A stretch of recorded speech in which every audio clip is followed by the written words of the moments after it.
You are Locked On Kentucky, your daily podcast on the Kentucky Wildcats, part of the Locked On Podcast Network, your team every day.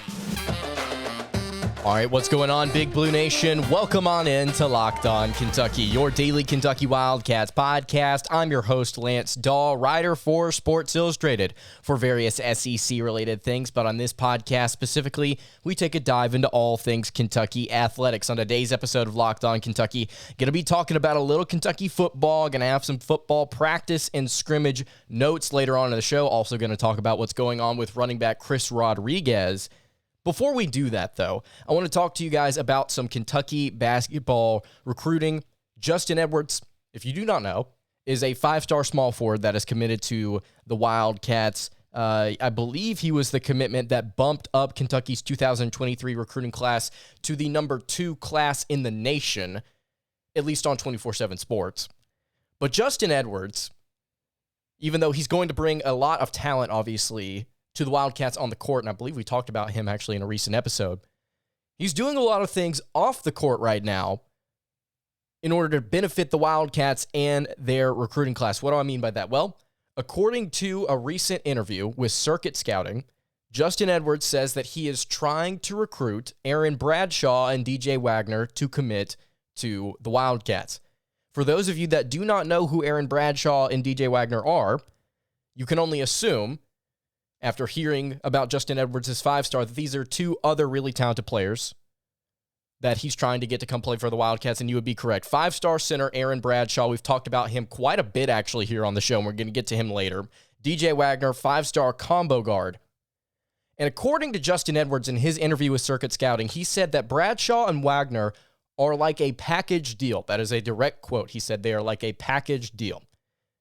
We spoke here on Locked On Kentucky with Jason Jordan, the director of basketball recruiting for Sports Illustrated, just a few days ago. And we asked him about DJ Wagner. And he said initially that DJ Wagner was going to announce his commitment sometime during or after Peach Jam. And it looked like early on in Wagner's recruitment that he was a Louisville lean. Kenny Payne was trying to draw him to play for the Cardinals. But as things went on, it looked more like it was going to be a Kentucky-Louisville battle, and then all of a sudden things just kind of shifted in the favor of the Wildcats, and it looked like Kentucky was going to get this kid during Peach Jam. But now, according to Jason Jordan, Wagner is slowing things down in terms of his recruitment, and this is actually a direct quote here from Wagner. He said, "I'm taking it one day at a time, taking my time with it. There hasn't been anything major or serious that has changed." I believe that was in a recent interview with 24/7 Sports. That's when Wagner said that. So we talked to Jason Jordan about that, and he said, honestly, there's not a whole lot to worry about. It seems like the kid is trying to weigh his options and really figure out what he wants to do, and honestly, what can you do other than understand that and respect it? But an interesting note here about DJ Wagner kind of drawing things out, trying to figure out, okay, what are all of my options? You know, if that sounds familiar, you look over to Aaron Bradshaw, five-star center. And we've talked about him a lot on this podcast. So initially, it looked like Aaron Bradshaw was going to commit to the Wildcats. Gosh, it might have been a month and a half ago at this point. And then it might have been a week, might have been days before he was set to announce something, or it looked like he was going to announce something. He decided that he would not be announcing anything and said he was going to take his time with things. And it looked like he was kind of a G League Louisville lean after a couple of media pulled their crystal ball predictions for him to land at Kentucky. And after Kentucky got Ugonna Kingsley, another five-star center who reclassified to the 2022 class, it looked like, okay, well, if Kentucky's going to take a center, they've already gotten one. They've now kind of stepped up and chosen Ugonna, and Aaron Bradshaw is probably going to go play in the G League more likely than not. At least that's what we were saying here on this podcast. But now things have kind of circled back around, according to reports. So Bradshaw initially interested in Kentucky, then maybe not so interested in Kentucky, and now all of a sudden he's kind of back on Kentucky's radar. He's back on Kentucky's radar with a high school teammate in DJ Wagner. And if Justin Edwards is out here saying after he's been in communication with these kids, hey, we're trying to get them. I'm trying to get them to come play with me. They're like a package deal. You can only assume that if one of these kids decides to commit to the Wildcats, that the other one will follow him. Now, I'm going to be honest with you. I don't know if Aaron Bradshaw wants to come play for Kentucky. And we spoke with Jason Jordan about this just last week, director of basketball recruiting at SI. I asked Jason, if Kentucky's already got Ugonna Kingsley, right, and they've kind of settled on him as their center that they're going to use to not necessarily fill the shoes of Oscar Tshiebwe, because it's going to be very difficult for anybody to do that, but to be the next guy up at the center position. Ugonna Kingsley looks like that choice. Is Aaron Bradshaw going to want to come in, play for the Wildcats, and compete for playing time, knowing that Bradshaw is talented enough to really go play just about anywhere else, get that starting spot, and earn those minutes? And Jason said, there are kids out there that want to compete, right? There are kids out there that actually want to go and compete. But there are some kids out there that don't want to go out there and compete, if you know what I mean. Basically, what Jason was saying is, of course, these kids want to go out and on the surface in the big picture realm, go out and compete and win games, but they don't want to have to compete within their own building for playing time to actually go and do those things. They want to settle into a situation where they can get on things right away and they can compete and actually get on the court. And so Jason said, sure, that may be an aspect of this recruitment, is that Bradshaw doesn't want to step into a situation where he has to battle it out with somebody else or split time with somebody else. And because here's the issue for me, if we're looking at this long term for Bradshaw, it's like, okay, Ugonna Kingsley is reclassified. Now, how much he plays this season, we don't know. We don't really know that yet. To be honest with you, we don't know if he's going to play, period. And after seeing the situation with Shaedon Sharpe last year, I'm sure a lot of Kentucky fans are on edge about this. But let's say Ugonna plays just a little bit this year. What is he doing? Well, first of all, he's actually getting some experience as a very young player in a conference that is very, very good. So he's going to get some playing time against some legitimate competition at the Division I level. On top of that, he is training in a facility that is known for developing and getting the most out of really good talent, at least for the most part. So he's developing in a really good program. And then on top of that, he is playing behind the National Player of the Year in Oscar Tshiebwe. He's getting to learn from one of the best in the collegiate game. That sounds like a win-win-win for Ugonna. Aaron Bradshaw steps into a situation where he's having to compete with a player that is now more experienced than him. He's got a little bit more on his frame, which may appeal to John Calipari and the coaching staff. We don't know that yet. I'm just speculating.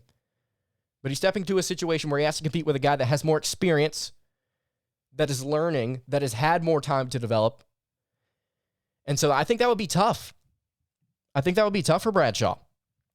But also, you look at it flip side, I mean, you could be playing on a national championship team with DJ Wagner. Which Wagner, I don't think, has a whole lot to really spell him from not wanting to come play. I mean, he's probably going to have to compete with Reed Sheppard, and I guess if CJ Frederick wants to come back, he can. So you've got to compete for a little bit of playing time there. But I mean, Wagner could step in and take that over, I think, a little bit easier than Bradshaw could take over Kingsley. But all of that speculation, I don't truly know that. But let's say both of them somehow commit. Let's just, for fun here, let's say both of them somehow commit, DJ Wagner and Aaron Bradshaw, because Justin Edwards and Kentucky is trying to get them to come here. That class would look like this. 5-star point guard Robert Dillingham, 5-star combo guard Reed Sheppard, 5-star combo guard DJ Wagner, 5-star small forward Justin Edwards, and 5-star center Aaron Bradshaw. Who said that John Calipari can't recruit? If that happens, who said that he's lost his touch? All right, I want to move on to football practice and scrimmage notes. Going to talk a little bit about Chris Rodriguez and where he currently sits with the Wildcats. Before we do that, though, I want to tell you guys about our friends over at BetOnline. BetOnline.net is the fastest and easiest way to check in on all of your betting needs. You can find all of your favorite sports and events at the #1 online source for odds, lines, and games. You can find reviews and news of every league, including Major League Baseball, NFL, NBA, NHL, combat sports, esports, and even golf. BetOnline continues to be the top online resource for all of your sports wagering information, from live in-game betting, scores, podcasts. They've got you covered. You can head to the betonline.net today or use your mobile device to learn more about the action happening today. That's over at betonline.net, and that's where the game starts. All right, continuing along here on the Monday edition of Locked On Kentucky. Lance Dawe here with you. Yeah, it's not the Monday edition of Locked On Lance Dawe. Chris Rodriguez, according to reports, the star running back for the Kentucky Wildcats will be suspended 3 to 4 games. This was per Matt Jones of KSR. If I'm not mistaken, he was the first person to report it. If he was not, I apologize to the person out there that did. But yeah, as we all assumed, Chris Rodriguez is going to be suspended. We did not know the amount of games, but now that it's kind of been limited here to 3 or 4, we can kind of get a better idea of, okay, what's really going on here. From what I understand, Chris Rodriguez is being suspended 1 game for the DUI that he got earlier this summer, and he is getting suspended 2 to 3 games for an unrelated issue, another issue that doesn't have anything to do with the DUI. I have no idea what that is. And to be quite honest with you, I don't think a lot of people out there know what that is, and so we can't sit here and speculate on it. What we can sit here and speculate on is whether or not it'll be 3 or 4 games. And I mean, you look at Kentucky's schedule, it doesn't really matter either way, because those first 4 games, you know, the most difficult one is game 2 at Florida. And if he's going to be suspended either way for that Florida game, then he's going to be suspended either way for that Florida game. And it'll be interesting to see if Kentucky tries to work their way around that. I don't know how they would do it. But on the surface, this looks like a little bit of a problem, right? You've got your star running back that ran, I believe, for the second most yards in the SEC last season behind Missouri's Tyler Beatty. Got a really, really good piece of your offense that kind of makes it go. You know, Kentucky last year, a lot of people kind of assumed on the surface watching this Kentucky offense go that, okay, they've got a quarterback now that can sling it, so they're a little bit more of a passing offense now, right? Well, if you actually bother to watch Kentucky last year, it's very, very clear. And Kentucky's kind of made this clear throughout the offseason. Their identity is still controlling things on the ground, physically moving the opponent down the field. It's all about physicality still. And Chris Rodriguez was a huge part of that last year. And so you say, man, what's Kentucky going to do if one of the biggest cogs in their offensive machine is not able to go for the first 4 games of the year? Well, I'll say first things first. You have Will Levis, and I know that there are a lot of people out there that are still kind of reserved on Will Levis and his ability to truly drive this offense forward and kind of be that truck pulling the trailer along. But I think he definitely adds a new part of this offense where you can definitely utilize him on the ground, and obviously you can utilize him throwing the ball through the air. But Will Levis, I think, is an answer to this question. And then also, Mark Stoops spoke about this with the media on Saturday, if I'm not mistaken. I mean, Kentucky's got a lot of depth at running back. There are several guys that Mark Stoops has been really, really pleased with. He listed off a bunch of them, but the first guy out of his mouth was Ramon Jefferson, the transfer from Sam Houston State. Said that he's been really, really physical. Will Levis spoke to the media, and Levis said Ramon is like a little bowling ball, said he's like a smaller version of Chris Rodriguez, which is a great way to describe one of your teammates, like a little bowling ball. But yeah, apparently Ramon Jefferson's been a very physical, hard to bring down runner, and he's been getting some good touches. Had some really, really good runs according to Mark Stoops. So he's somebody that could step up. You know, Juton McClain, Cavassier Smoke. Those are other two. Those are a couple of other guys. I mean, Kentucky's got depth at running back. Don't get it wrong. D. Beckwith, the transfer from Tennessee. Don't get it twisted. Kentucky's got depth at running back. So while I don't even want to say that their overall production on the ground game is going to take a step back, because if Kentucky's O-line, which we'll get to in a second, is still able to establish things up front and Will Levis can run the ball a little bit, I don't know if they're going to take that much of a drop-off. And that's not to say Kentucky doesn't need Chris Rodriguez. No, they need Chris Rodriguez. They need CRod for whenever things get real in October. And thank goodness, if he gets suspended 4 games, that game that he's back, Ole Miss, at Ole Miss. That is a great matchup, I think, for the Wildcats. And running the ball, I think, is going to be on the mind of a lot of different players on that field. And some players will be thinking about how to stop it, and some players will be thinking about how to, push that even further. And so I think that Chris Rodriguez would be a huge factor in that game. It would be a great time for him to come back. But yeah, the SEC slate as a whole is the point that I'm trying to make here. If CRod can get back for that, it would be good. But Miami of Ohio, at Florida, Youngstown State, Northern Illinois. Game 2 against Florida, on the road in the swamp, that's going to be the one that could really bite you. And I think Kentucky's got enough depth at running back to kind of do, not necessarily what they want in that game, but I don't think it's going to be like a, Kentucky lost this game because Chris Rodriguez wasn't here. That could definitely be one of the reasons, but it's not going to be the reason. So Chris Rodriguez suspended 3 to 4 games. Not that great. Quickly, let's get through some practice and scrimmage notes here. So Kentucky's been through, I believe, over a dozen practices at this point. They've now gotten 2 scrimmages in. I don't believe they're going to have another scrimmage. I think that's it, and you're getting into game prep. I may be wrong on that. But Mark Stoops spoke to the media, said it was really, really good to get through 2 scrimmages, and he had some notes, and I want to go through them here. He said that consistency overall needs to improve. And I like that quote there, with him saying, our consistency needs to improve. Because I don't want to sit here and dissect different parts of this team that need to be more consistent. I want to direct our attention to the schedule. And I want to just kind of look at Kentucky football as a whole. So over the past several seasons, and we can just look at this past year as a good example, Kentucky won 10 games. It was a good football team with good football players. But sometimes through that schedule, Kentucky would take their lumps. They would play inconsistently in certain matchups, and it would either cost them a loss or we would make a game competitive that didn't necessarily need to be competitive. I look at the South Carolina game. I'll look at the Tennessee game. The Mississippi State game, I think, is one that could definitely flip this year. I think that's a game that Kentucky could have won. Just weird the way that game played out. Turnovers in that game. But I think Kentucky, from a roster standpoint, especially looking at depth, I think that'll be a key word that we come back to time and time and time again throughout this year, is the depth that Kentucky has on some of these other teams, if consistency does work itself out. But you look at this schedule, I think Kentucky's more talented than the majority of their team, the teams that they play. Every game on this schedule is winnable. It's about finding that consistency.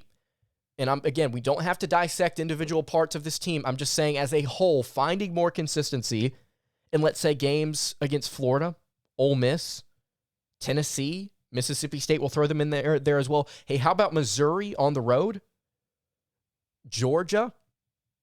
I mean, those are all games where Kentucky, if they find more consistency, not only could they have a good shot to win, but they could win. And I don't necessarily mean dominate, but I mean, you like your chances against Missouri, Mississippi State, Ole Miss.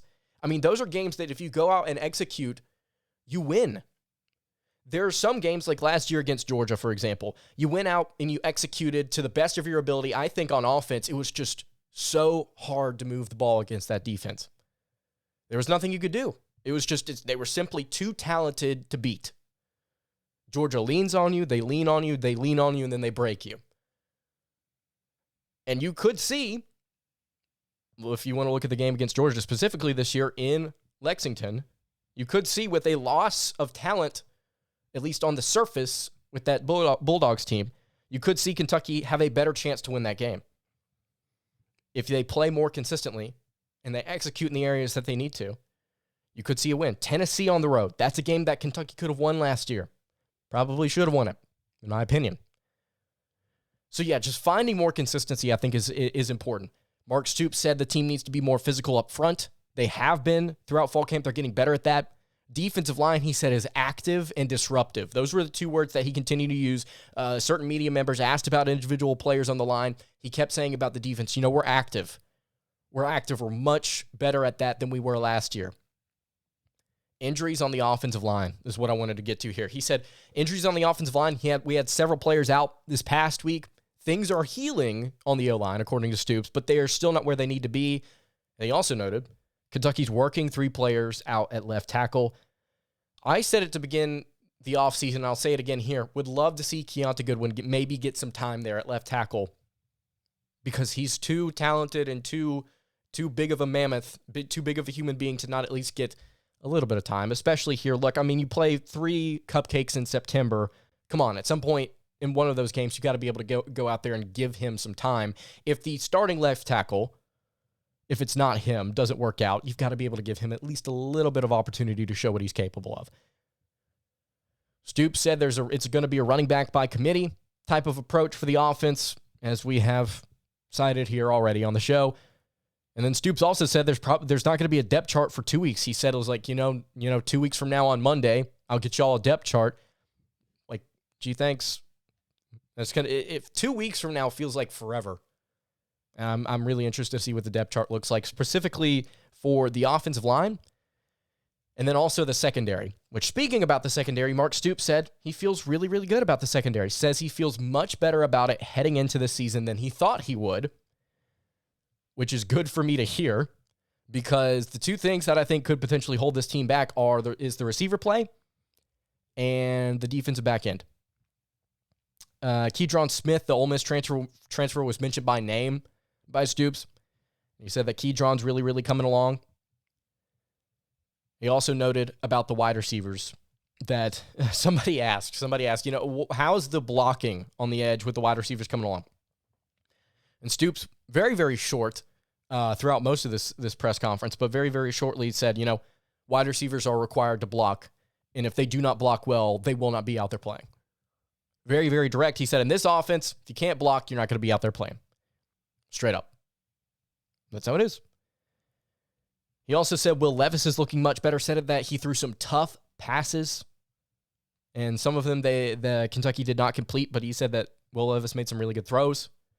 Also said he's not ready to name the backup quarterback. Deuce Hogan, Kaya Sharon, 2 guys there that may be battling it out for that backup spot. You got to think, okay, Will Levis only has, at the most, 15 games left if Kentucky wins the SEC championship, makes the playoff, and then wins it. He's got 15 games at the most left with the Wildcats. And let's enjoy the season while we can, but who's going to be starting under center next year? It'll be interesting. Does Kentucky get a transfer? Do they rock with somebody on roster? Do they rock with a freshman dual threat quarterback? We'll have to see.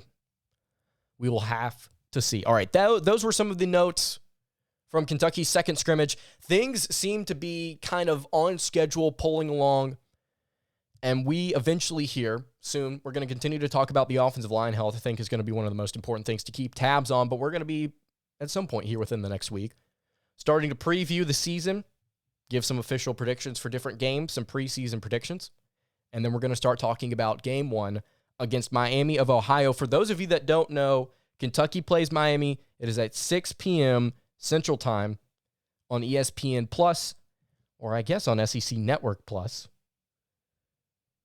So yeah, just make sure you stay tuned for that game if you cannot make it. All right. Kentucky basketball added another team to their non-conference slate. We're going to talk about them for a brief moment here in just a minute. But before we do that, I want to tell you guys to just subscribe to the YouTube channel.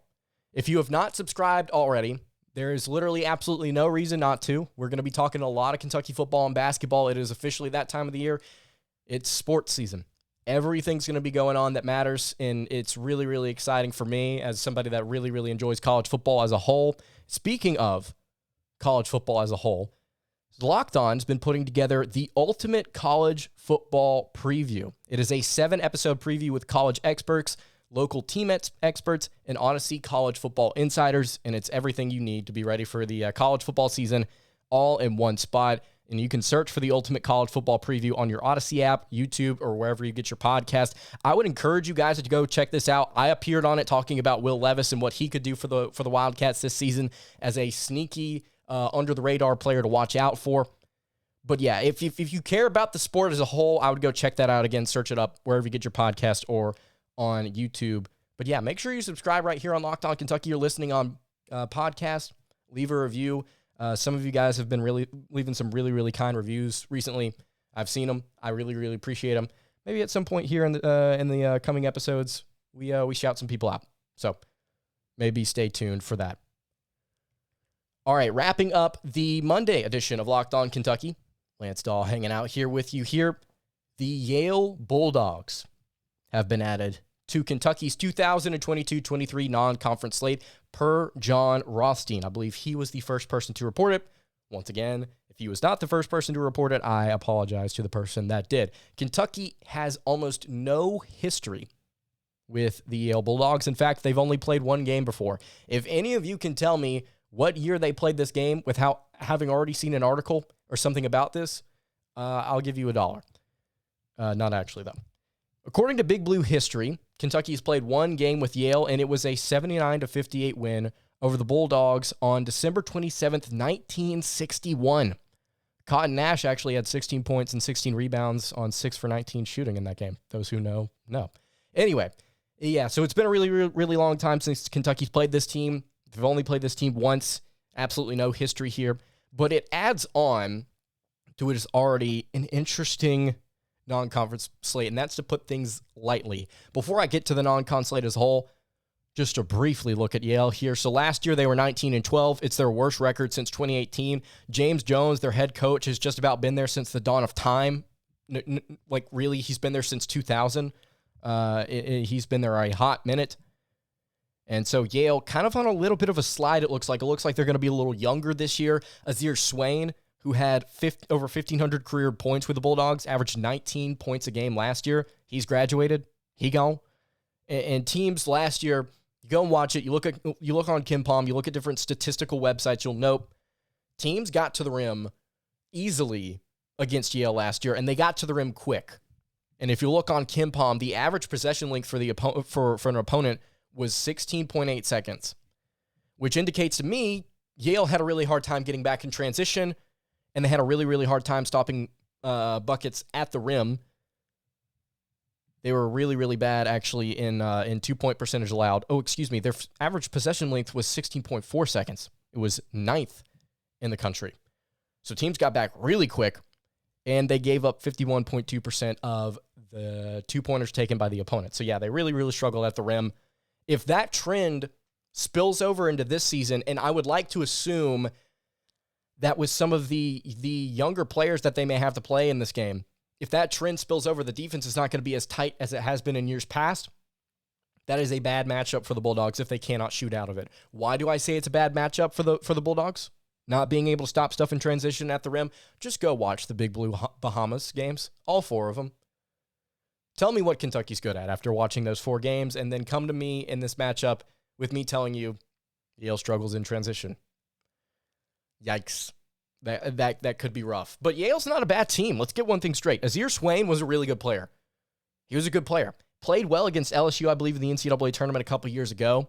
I remember watching him in that game like, man, Yale can shoot the lights out of it, specifically that kid, number 5. But he's gone. So who steps up for them is going to be interesting. And again, you look at this non-conference slate, it's interesting. To say the very least, it's interesting. So if you've got Yale, Duquesne, you don't know when those games are going to be played.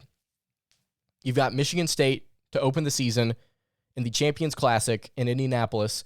There is a good chance, actually, that I'm going to be at that game. We'll stay tuned for that. You've got North Florida. You've got Gonzaga, Bellarmine, Michigan playing in London on December 4th, UCLA and the CBS Sports Classic on December 17th.